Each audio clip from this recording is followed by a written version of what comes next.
What might the economic strategy be for the UK if Nigel Farage's Reform Party takes the reins? This is a question that weighs heavily on the minds of many as he recently provided insights into his fiscal priorities. While his latest address didn't unveil new policies per se, it laid out the clearest outline so far of what a government under Reform UK would focus on. Let's delve into 6 significant themes he emphasized. Tax cuts, or are they going away?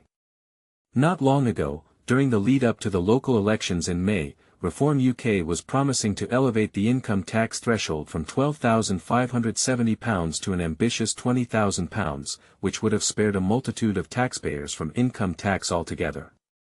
However, this would have imposed a hefty price tag on the nation's coffers, estimated at over £40 billion annually. Now, as the reality of those promises comes under scrutiny, Farage appears to be withdrawing from that commitment. When pressed about the viability of maintaining such a threshold, he suggested that while he would like to see the £20,000 threshold implemented, it has become more of an aspiration than an immediate target.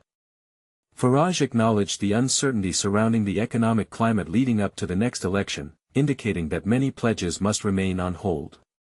However, he did express a strong intention to reverse Labour's changes regarding inheritance tax for farms. While Labour seeks to fortify their financial objectives throughout this parliamentary term, the implications left behind could be quite challenging. However, justifying an increased tax threshold may be contentious since it primarily benefits higher-income individuals who have the capacity to earn more before reaching the 40% tax bracket. Revisiting social welfare, the two-child benefit limit, wages, and pensions. At a recent press briefing, Reform outlined a plan aimed at saving £9 billion each year by tightening the criteria for personal independence payments, PIP. Farage was also asked about his party's commitment to abolishing the two-child limit on certain benefit payments, such as universal credit. He clarified that this change would apply only to UK nationals whose parents are employed, effectively limiting the broader appeal of this promise.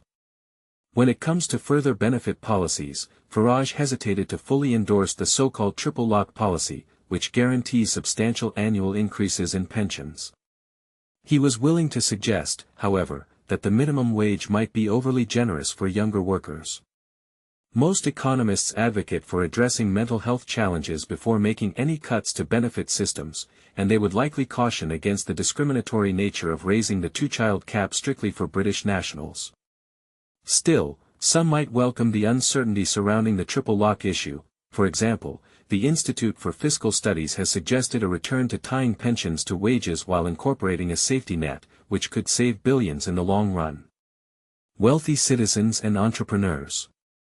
While polls consistently show that the cost of living crisis weighs heavily on voters' minds, Farage's speech dedicated little attention to this pressing issue, instead making brief mentions of fuel prices and migration's alleged impact. He devoted a fair amount of time discussing a supposed flight of affluent individuals and enterprising youths from the UK due to its taxing environment, a narrative that lacks substantial evidence. Farage characterized wealthy individuals as a distinct class of economic contributors, deserving of special consideration. Even left-leaning Labour lawmakers might recognize the necessity of entrepreneurs in fostering economic growth. However, Farage's recurring emphasis on the critical importance of the wealthy may feel a stark contrast to his earlier assertions that reform is the party of workers and unions, showcasing an apparent shift in rhetoric.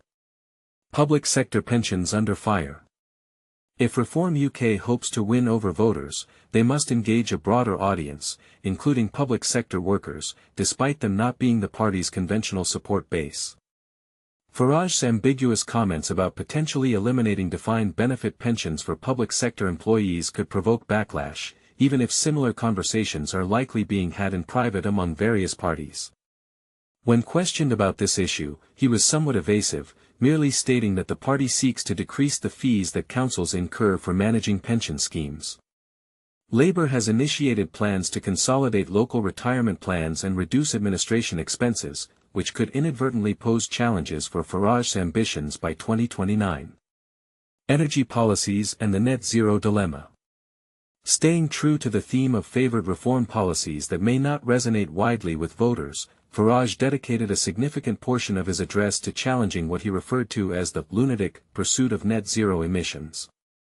He instead promised to prioritize new drilling operations for fossil fuels in the North Sea. While the pledge for lower energy prices is bound to appeal to many, there is scant evidence to suggest that renewed drilling in the North Sea would yield the desired results. Furthermore, despite certain right-leaning media outlets portraying government initiatives aimed at reaching net zero as widely unpopular, polling generally indicates otherwise. Although pressure mounts on Energy Secretary Ed Miliband to ease the economic strain on businesses brought on by elevated energy costs influenced by net zero-reliant subsidies, it remains to be seen how these dynamics will unfold. Diversity and inclusion, a contentious stance. In the realm of economic policies and others, Farage appears to tread carefully to avoid being closely aligned with Donald Trump, a political figure whose appeal is fairly limited among UK constituents. However, he has wholeheartedly adopted a stance similar to Trump regarding diversity initiatives, criticizing what he deemed excessive regulations on the UK economy, singling out the thriving sector of human resources and compliance. Recalling his time as a City Metals trader, he reflected on how previously, characteristics such as religion, origin, social standing, or skin color were irrelevant to job performance and opportunities. His assertion, that merit was key, might encounter pushback, especially from women and individuals of color who navigated the industry during the same period. In conclusion, as we reflect on Farage's outlined economic priorities, stirring conversation is imperative. What do you think about the proposed policies? Are they beneficial for the average citizen, or primarily advantageous to the wealthy and influential? Join the discussion in the comments, and let's explore the nuances together.